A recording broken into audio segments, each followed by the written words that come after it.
Hello, Patriots. I'm Lee Watts, and this is Patriot Point, your source for Kentucky news and analysis from a conservative, Christian, and common sense point of view. Well, the Kentucky State Legislature is back in session, making new laws for the state of Kentucky. It was the great author Mark Twain who said the most dangerous time for Americans is when Congress is in session, and he was right.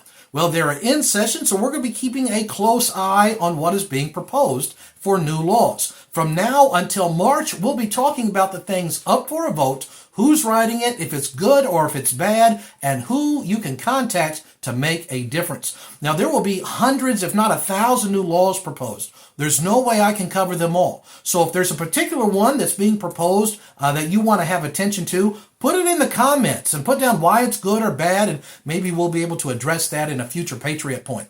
But this week we're going to be looking at a topic of bills that are dealing with your money. So yes, taxation bills, revenue bills. The first one is House Bill 1. This affects all Kentucky taxpayers because it is going to change the state income tax to move it from 4% to move it down to 3.5%. A few years ago, the state income tax was at 6%. When the Republicans took over, they said they want to remove the state income tax entirely and go to a consumption-based tax system. So they've been moving it down a half percentage point if the economy meets certain goals, which it has. So they're proposing to decrease it another half point down to 3.5%, which will be starting on January of next year, if this passes, which I would expect it to pass. Another bill dealing with your money is House Bill number 26. This would say that the state is not going to tax overtime pay. It's also not going to tax people who get tips as part of their job. This is something that President Trump has really been pushing when he was on the campaign trail, saying we really shouldn't tax overtime or tips. The state wants to put that into the state law. I think that is great. That is House Bill 26. No more state taxes on overtime or tips. I would hope and expect that one to pass as well. The next one is House Bill number 37. Here, a year or two ago, a law was passed which would allow churches and other tax-exempt organizations to actually start paying tax in certain things. It really never should have been done, so now we have House Bill number 37, which will get the churches and other tax-exempt organizations from having to pay tax on such things as if you host a meal, charging people to actually pay for the expenses of the meal, or maybe some fundraising type things. So that's House Bill 37 to get the churches and other nonprofits out of being taxed in certain items. Then we have a bad one. This is House Bill 67. This is the same bill, which is Senate Bill 11. Senate Bill 11, House Bill 67, same bill. They're starting it in two different places. This would say that the minimum wage of Kentucky is going to jump to $15 an hour. Now, Bernie Sanders and the socialists on the left had been pushing for this for years, and they're still at it. If you can pay unskilled labor with no experience at all $15 an hour, what this is going to do is cause a massive increase in wage prices. It's going to hurt small businesses, and it's going to make the price of everything go up. And it doesn't help the people who work on minimum wage. In fact, it makes them harder to get a job.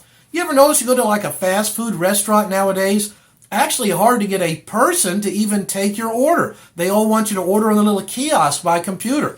I was at a restaurant lately, and you ordered by kiosk, and then a robot with a tray brought your meal out to you, and I never even did see a person during the whole time. So this would be bad for the economy. It's actually going to hurt people who are on minimum wage type jobs. That is House Bill 67, which is also Senate Bill 11, really being pushed hard by the Democrats this year, and we'll see if it does anything. Then we have House Bill number 94. This deals with property tax. Personally, I'm opposed to property tax. Why should I have to pay the government every year to keep my property, which I already paid for and had to pay taxes for when I first bought it? If you have property tax, it means that nobody actually owns their property. You just rent it from the government. The United States has not always had property tax. It's something that was been added and something that needs to be removed because it is an unjust law. Well, in Kentucky, they have a law proposed that would change property tax. It's not getting rid of it. It is House Bill number 94, House Bill 94. And it says Kentucky citizens who are 65 years of age or older would have their property value frozen at the age of 65 for their primary residence. So if your house, the PVA keeps saying it's worth more and more, you would not be charged additionally higher taxes on that. It would freeze on your primary residence at your age of 65. So it's a step in the right direction. I hope that really they would go more with this. In fact, I don't really think people over 65 should have to pay property tax at all, as well as the rest of us. But it's a step in the right direction, so I think that would be a good bill. That is House Bill number 94. And of course, I want to talk about two other things before we sign off this week. I've had a lot of problem with censorship over the years, the things that you would post on YouTube or Facebook being censored. Well, I'm happy to report that because of pressure from President Trump, that Mark Zuckerberg, the guy who controls Facebook and Meta, he has said he is no longer going to be conducting censorship. Of course, he said a few years ago that he wasn't doing any censorship, and now he says he's going to stop doing the censorship, which he was never doing in the first place. So that's a step in the right direction to restore freedom of speech. I hope one day they'll do the same thing on YouTube. Then I want to finish up this week with a call for money. I never get on the program and ask any money for myself. In 5 years, never done that once.